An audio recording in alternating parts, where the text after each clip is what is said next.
Recording शुरू कर दूं। थोड़ा सा कॉन्फ़िगरेशन मैनेजमेंट पढ़ लेते हैं। हमने शुरू किया था, फिर हमने इसको। सर हसीब ने कुछ चैट में क्वेश्चन पूछा है। हसीब ने चैट में क्वेश्चन पूछा है, चैट को जरा ऑन कर लो। सर Q4 में तो front end design cost, back and design cost, testing cost का सब बताना था।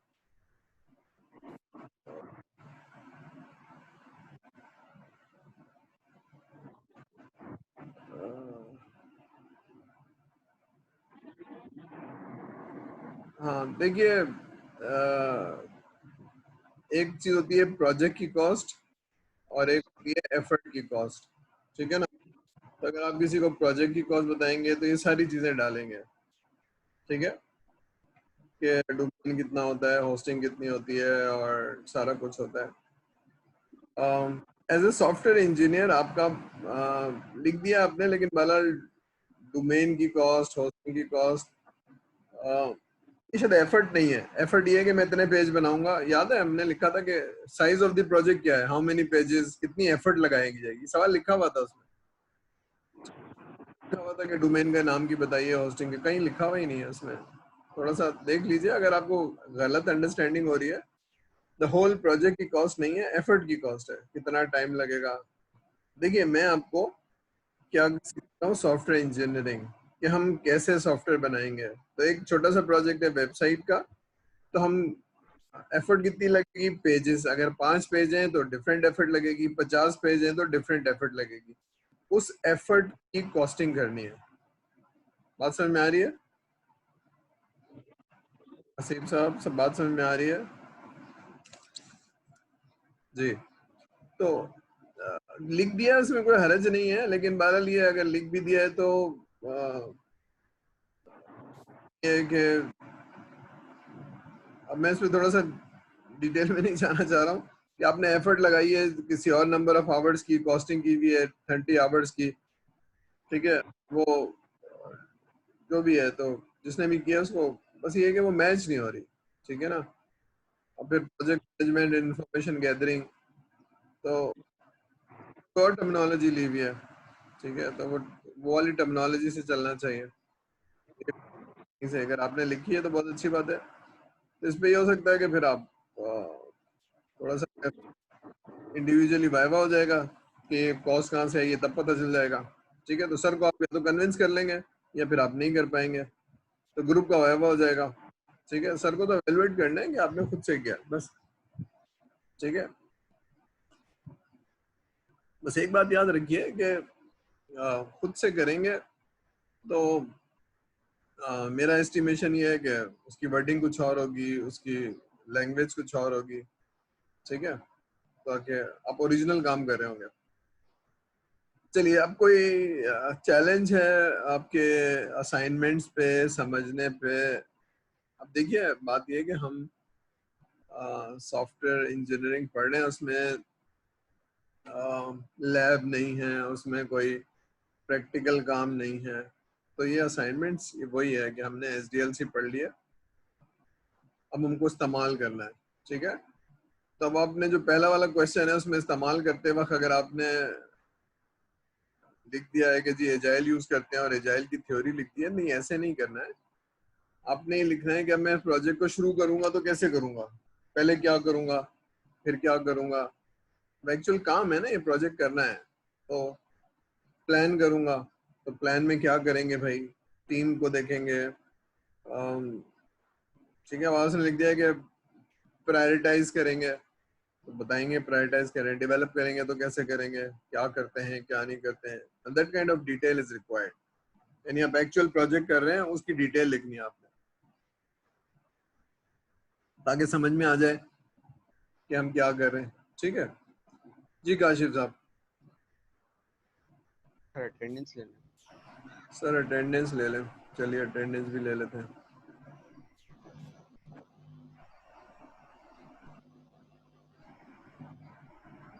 चलिए अटेंडेंस बोल दीजिएगा। नजर आ रही है आपको अटेंडेंस? अहमद रजा, प्रेजेंट। मोहम्मद अली खान, मरियम अजहर,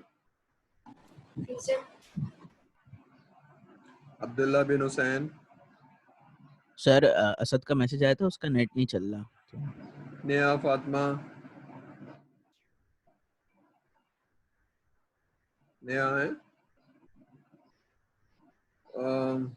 मोहम्मद हसीब, हसीब ने तो मैंने वो भी चैट भी बता दूं,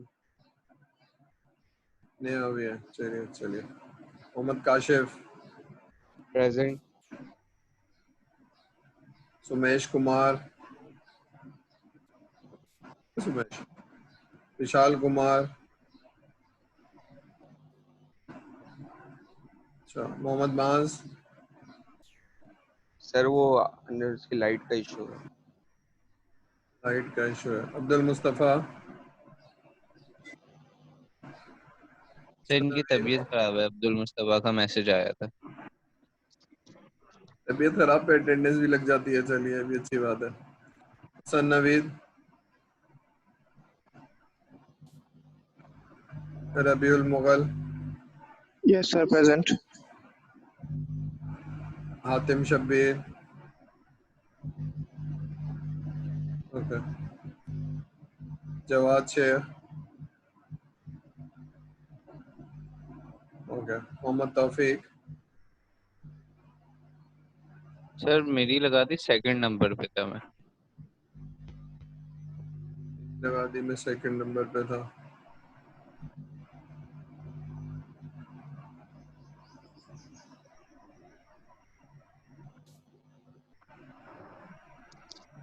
तंजीलुर Rahman, present sir. Syed Waz Ali, was,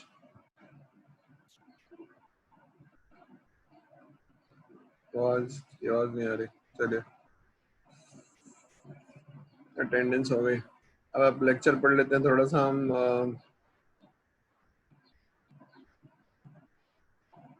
कहाँ गया?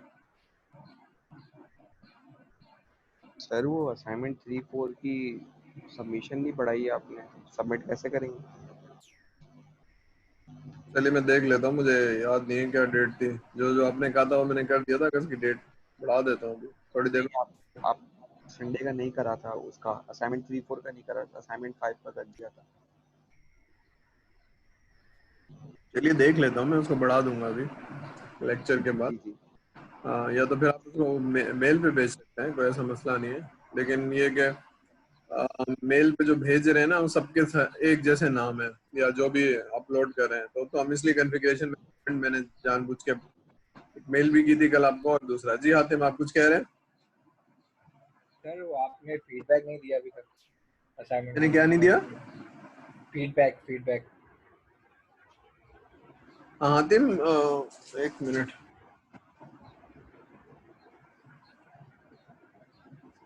अच्छा, बस उसमें कहना ये है कि शायद आप थोड़ी देर से हैं कि जिन लोगों ने भेजा था, जिन लोगों के थोड़े से वीक असाइनमेंट्स थे, उन पे मैंने भेज दिया था। कुछ लोग ऐसे थे जिनकी मेरी फाइल नहीं खुल रही थी, तो मैंने उनको बताया था कि भाई आपकी जो जिप फाइल है वो नहीं है, तो मुझे पीडीएफ में भेजिए या फिर आप वर्ड में भेजिए। तो कुछ लोगों सर वो आप अहमद ने वापस भेज दी थी। हाँ ठीक है, तो जिन लोगों के मैंने देख लिए हैं, तो मैंने ये बताया था, आप क्लास में शायद देर से हैं, वो ये कि now I will not give the feedback. Feedback का मतलब है कि ये बहुत पुअर हैं या बहुत वीक हैं, इनको बेहतर कर लीजिए। और बेहतर करने के लिए ये कि असाइनमेंट्स करने से पहले आप अपने लेक्चर्स पढ़ लीजिए। लेक्चर पढ़ाए गए हैं, समझाए गए हैं, और उनका प्रैक्टिकल वर्क जो है ना, वो असाइनमेंट है। ठीक है, तो अगर आप बगैर पढ़े करेंगे तो उसमें बहुत ज्यादा वीकनेस होगी। तो मैं ग्रुप के वो पढ़ लिए, और जिन लोगों ने सिंटेक्स फॉलो नहीं किया था, ये नहीं किया था, उनको फीडबैक दे दिए इंडिविजुअली या ग्रुप के अंदर। तो अगर आपको नहीं आया, इसका मतलब है आपको दो पॉसिबिलिटी थी। पहले तो ये कि आपका असाइनमेंट ही नहीं सर से खुल रहा होगा, या अगर खुल गया तो फिर उस पर अगर ठीक है तो फिर उस पर फीडबैक नहीं है। ठीक है, तो ये वजह हो सकती है। Okay sir, thank you. लेकिन ये है कि अगर कोई असाइनमेंट कर रहा है और उसको कोई चैलेंज आ रहा है, कोई चीज मुश्किल आ रही है, तो वो मेल भेज सकता है या व्हाट्सएप पे कांटेक्ट कर सकता है कि सर ये चीज समझ में नहीं आ रही, समझा दें। ठीक है, असाइनमेंट करने का मतलब ये नहीं कि एक डेडलाइन आ गई और उसमें बस करके जमा कराना है। लर्निंग का प्रोसेस है ना कि सर ने कुछ सिखाना है और हमने सीखना है, तो उसमें हम असाइनमेंट कर रहे हैं, क्वेश्चन नंबर 4 समझ में नहीं आ रहा तो सर को मेल कर देंगे या SMS कर देंगे कि सर ये चीज समझ में नहीं आ रही, जरा दोबारा से समझाती है या कैसे करना है। ठीक है, आपकी क्लास में से तो ऐसे सवाल नहीं आ रहे, लेकिन जो 7th सेमेस्टर में उसमें बहुत सवाल आ रहे हैं, विच इज क्वाइट गुड, क्योंकि जब उनको असाइनमेंट दिया गया तो वो करने बैठे तो उनको चैलेंजेस आ रहे हैं, वो बार बार पूछ रहे हैं। ठीक है, तो पहले तो जरा झिझक थी सर, लेकिन जब जवाब फटाफट आना शुरू हो गया उनको, तो फिर उन्होंने और सवाल, सर एक और सवाल, सर एक और सवाल। तो दैट्स अ लर्निंग प्रोसेस। ठीक है, जब करने बैठे और नहीं हो रहा तो बजाय नेट से कॉपी करने से सर से सवाल पूछ रहे हैं। ठीक है, अच्छा देखिए, हमने सॉफ्टवेयर इंजीनियरिंग पढ़ रहे हैं और हमें कॉन्फ़िगरेशन मैनेजमेंट का आइडिया नहीं है। तो कॉन्फ़िगरेशन मैनेजमेंट एक बहुत सिंपल सी चीज है कि जब भी आप फाइल भेज रहे हैं तो फाइल की आइडेंटिफिकेशन हर स्टूडेंट की यूनिक होनी चाहिए, ना कि असाइनमेंट नंबर 1 एंड 2। अब मेजोरिटी का यही है और सर के पास कोई तरीकाकार नहीं है जिससे डिफरेंशिएट करें कि ये असाइनमेंट नंबर कौन से ग्रुप का है, ये असाइनमेंट। ठीक है, आप प्रिंट करके देते हैं तो जाहिर सी बात है उसमें नाम लिखा होता है, लेकिन ये तो इलेक्ट्रॉनिक फाइल है, सबके एक जैसे नाम है। तो सेव करने से पहले आपका मैं नाम पढ़ूं, फिर मैं उसका CS नंबर रखूं, ये मैंने किया है मैनुअली, ताकि जो, लेकिन अब जो आप भेजेंगे उसमें आप असाइनमेंट का नंबर लिखेंगे और सारा कुछ है। तो ये शायद समझने की जरूरत है, जो कुछ हम पढ़ रहे हैं उसको अप्लाई करने की जरूरत है। ठीक है, और अगर आपने दोबारा से भेजा है तो दोबारा से वही नाम रख के भेज दिया है, तो आपको वर्जन 1 वर्जन 2, अब ये थोड़ी सी हम थ्योरी पढ़ते हैं, पढ़ी थी थोड़ी सी, लेकिन हम शायद भूल गए या हमें याद नहीं है, या हम सिर्फ सीखने के लिए नहीं करते, हम पढ़ने के लिए नहीं करते। जरा देखिए कॉन्फ़िगरेशन मैनेजमेंट क्या चीज़ है, हम इसको जरा देखते हैं। This is an important part of a software engineering. ठीक है, पढ़ लीजिए, फिर मैं समझाता हूँ ये क्या है और ये क्यों इतना इम्पोर्टेंट है। इसको जरा कॉन्सेप्चुअली समझिए क्या चीज़ है।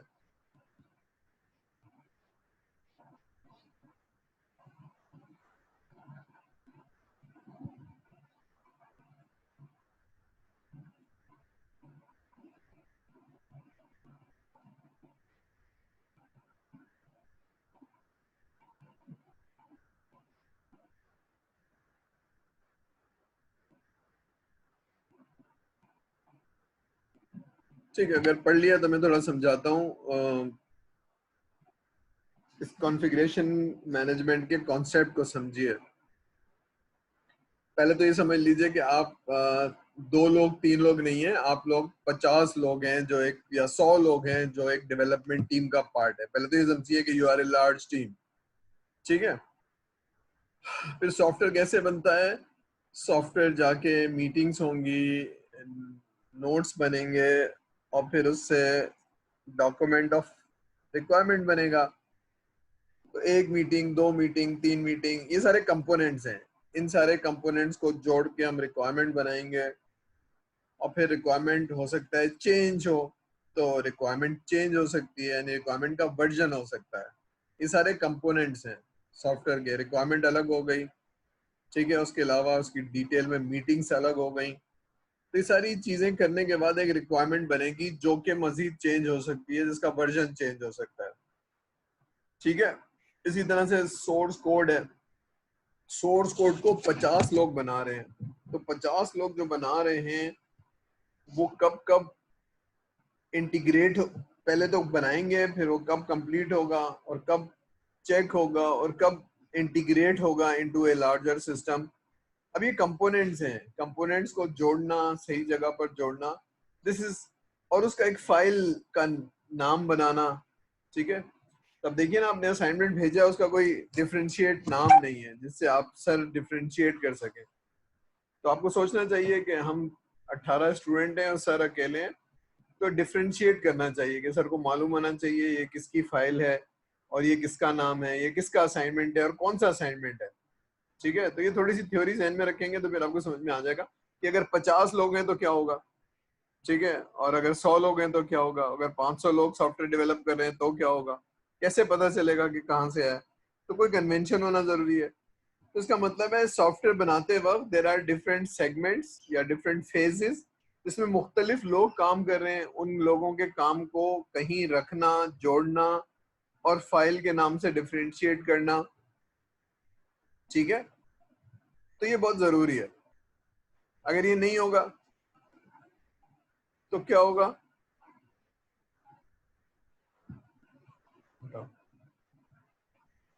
तो क्या होगा? इसको यूं समझ लीजिए कि आपको एक गाड़ी असेंबल करनी है। अब गाड़ी के तो पार्ट्स नजर आ रहे हैं ना, गाड़ी के पार्ट्स नजर आ रहे हैं कि गाड़ी कैसे असेंबल होगी। किसी ने इंजन बनाया होगा, एक टीम ने बॉडी बनाई होगी, एक टीम ने कुछ और बनाया होगा। इन सबको जोड़ेंगे तो पूरी गाड़ी बनेगी and you can see the parts, ठीक है ना। आपको मालूम है क्योंकि फिजिकली नजर आ रही है, लेकिन सॉफ्टवेयर में चीजें जुड़ेंगी तो एक रिलीज बनेगा तो वो कस्टमर के पास जाएगा, तो उसमें कोई गलती ना हो। वो फिजिकल नहीं है तो उसके पार्ट्स कैसे जुड़ेंगे, ठीक है। कौन सा वाला सोर्स कोड सही वाला है, कौन सा सोर्स कोड सही वाला नहीं है, ये कॉन्सेप्ट समझ में आ रहा है कि कंपोनेंट जुड़ेंगे तो सॉफ्टवेयर बनेगा। उसमें गलत कंपोनेंट जुड़ गया जिसमें बग थी तो वो सॉफ्टवेयर बग वाला आगे चला जाएगा। तो कौन सा सॉफ्टवेयर सही है, इसको मैनेज करना, कंट्रोल करना जरूरी है। ये बात समझ में आ रही है स्टूडेंट्स? समझ में आ रही है कि कॉम्प्लेक्स जितनी बड़ी टीम होगी उतना बड़ा ये मैनेज करना, चेंज को कंट्रोल करना through out the life cycle, उसको इंटीग्रेट करना। ये चैलेंज समझ में आ रहा है बड़ी टीम का कि अगर 500 लोग बैठे हुए हैं और रोजाना वो सॉफ्टवेयर बना रहे हैं तो कैसे कोई तरीकाकार होना चाहिए मेंटेन करने का। देखा ना आपने, एक छोटा सा असाइनमेंट दिया सर ने और जब फाइल आई तो सर को चैलेंज हो गया कि भाई ये किसका है, ये किसका है, ये किसका है, और ये असाइनमेंट नंबर कौन सा है, ये कौन सा है। तो एक 20 लोगों की टीम में एक चैलेंज हो गया, लेकिन अगर 50 लोग होंगे, 100 लोग होंगे, 20 तो आपकी क्लास में 18 लोग हैं लेकिन बाकी क्लास में 35 लोग हैं, तो वहाँ और बड़ा चैलेंज है। हालांकि वो 7th सेमेस्टर में, लेकिन उनको भी शायद कॉन्फ़िगरेशन मैनेजमेंट का आइडिया नहीं है, वहाँ पे भी यही चैलेंज है। ठीक है, तो कॉन्सेप्ट समझ में आ रहा है कि क्यों जरूरी है और हम क्या करने जा रहे हैं कॉन्फ़िगरेशन मैनेजमेंट से। सॉफ्टवेयर के कंपोनेंट्स या सॉफ्टवेयर की डिलीवरी को कंट्रोल करना चाह रहे हैं। ये बात समझ में आ रही है यहाँ तक स्टूडेंट्स? बात समझ में आ रही है यहाँ तक?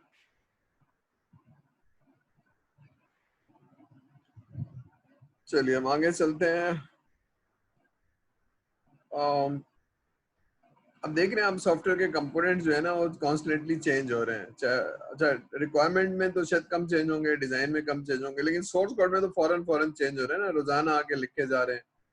तो अगर आप ये नहीं करेंगे तो फिर आप पता नहीं चलेगा कि कौन सी चीज है, तो you will lose the track of the changes and ठीक है। तो ये कंट्रोल करने के लिए बहुत जरूरी है कि लोग कोई तरीकेकार से सॉफ्टवेयर को लोड करें, ठीक है ना। तो देयर आर डिफरेंट डेवलपर्स। अब डिफरेंट को मैं 50 कह लूं तो 50 लोग डिफरेंट तरीके से काम कर रहे होंगे, ठीक है। अब ये version management, system building, change management, release management, ये थोड़ी सी टर्मिनोलॉजी है, इसको पढ़ लीजिए। वर्जन होगा, मल्टीपल वर्जन होंगे, कंपोनेंट्स होंगे, ठीक है। तो हम ये थोड़ी सी थ्योरी पढ़ लेते हैं। सिस्टम बिल्डिंग करते वक्त आपको जाहिर सी बात है कंप्यूटर सॉफ्टवेयर भी चाहिए, डेटा भी चाहिए, लाइब्रेरीज भी चाहिए। सिस्टम तो पूरा एक सिस्टम होता है ना। चेंज मैनेजमेंट क्या चीज़ है? जब भी चेंज आ रही है, चाहे वो कोड में तो बार बार चेंज आएगी, एक तो कस्टमर कहेगा, दूसरा बग आ जाएगा या कुछ चीज़ रह जाएगी, ठीक है। तो अल्टीमेट ये इंटरनल चीज़ें, वर्जन, सिस्टम, चेंज, ये इंटरनल चीज़ें, लेकिन एक रिलीज जो है वो बाहर जाएगी, कस्टमर के लिए रिलीज किया जाएगा, सॉफ्टवेयर रिलीज किया जाएगा। तो इंटरनल कंट्रोल करने के बाद, क्यूसी करने के बाद, या क्वालिटी कंट्रोल करने के बाद, या टेस्टिंग करने के बाद एक सॉफ्टवेयर रिलीज किया जाएगा। अभी वो सॉफ्टवेयर रिलीज होना चाहिए जो कि फाइनल हो, जिसमें कोई बग ना हो, आखिरी वाली चीज। तो हम जरा देखते हैं,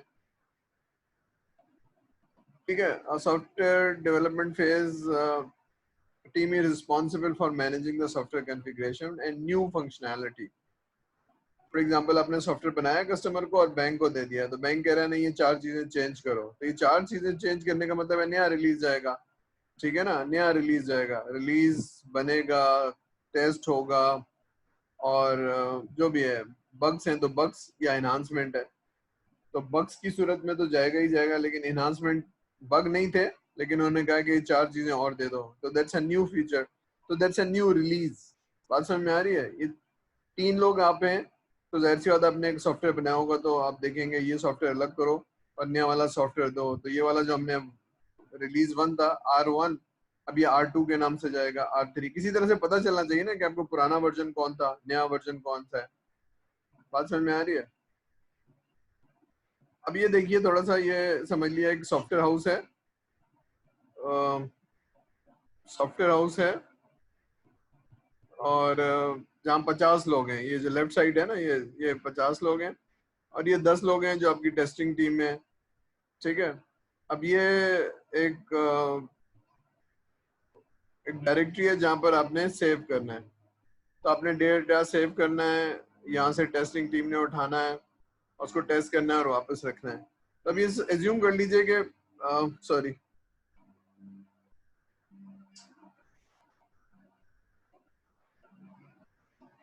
अब ये एज्यूम करिए कि यहाँ पर 50 लोग हैं,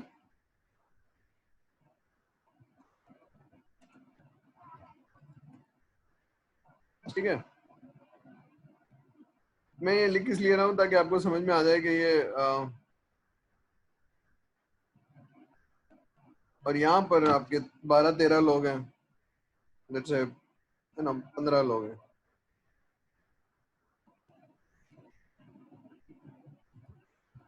ठीक है।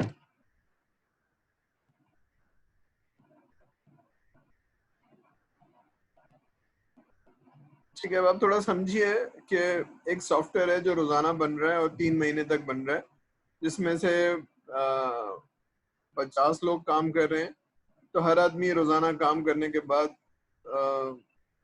सॉफ्टवेयर कहाँ लोड करेगा और कैसे लोड करेगा, और उसका कोई नेमिंग कन्वेंशन होना चाहिए जिससे पता चले बाकी लोगों को।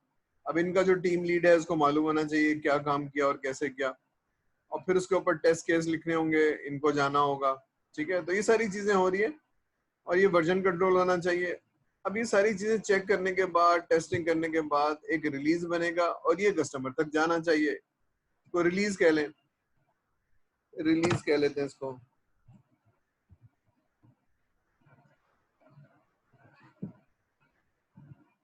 ठीक है, तो ये बात समझ में आ रही है कि अगर ये कंट्रोल नहीं हुआ तो सब काम जाया चला जाएगा, ठीक है ना। वो काम तो कर रहे हैं लेकिन कहाँ जाएगा।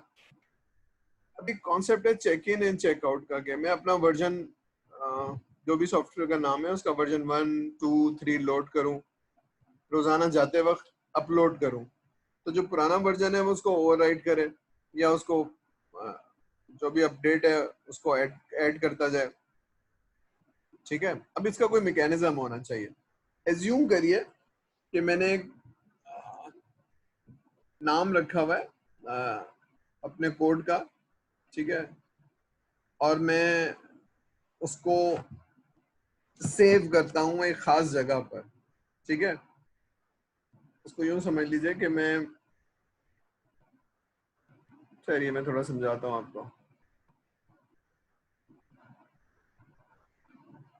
एज्यूम करिए 50 लोगों में से 10-10 लोगों की टीम है, ठीक है ना। टीम ए है,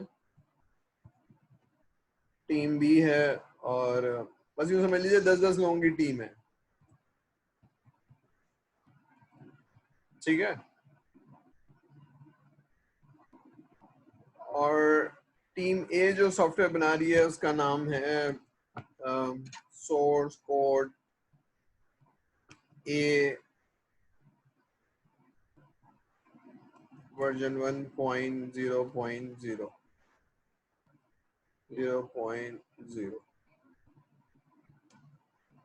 ठीक है। इसको जरा मेरे पास बोर्ड नहीं है इसलिए मैं इसको यूज कर रहा हूँ। अब ये नाम है उनका ये वाली टीम का, ठीक है। मैं बता रहा हूँ ये कॉन्फ़िगरेशन मैनेजमेंट की थोड़ी सी एग्जांपल दे रहा हूँ आपको कि कैसे पता चलेगा, ठीक है। अब इसको मैं थोड़ा सा और समझा देता हूँ ताकि आपको समझ में आ जाए। ये कोई भी तरीका हो सकता है, ठीक है।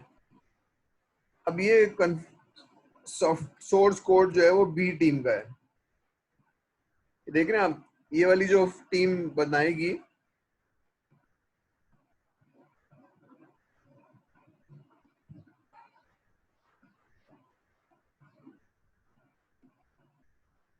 ठीक है, आप देख रहे हैं मिलते जुलते नाम है।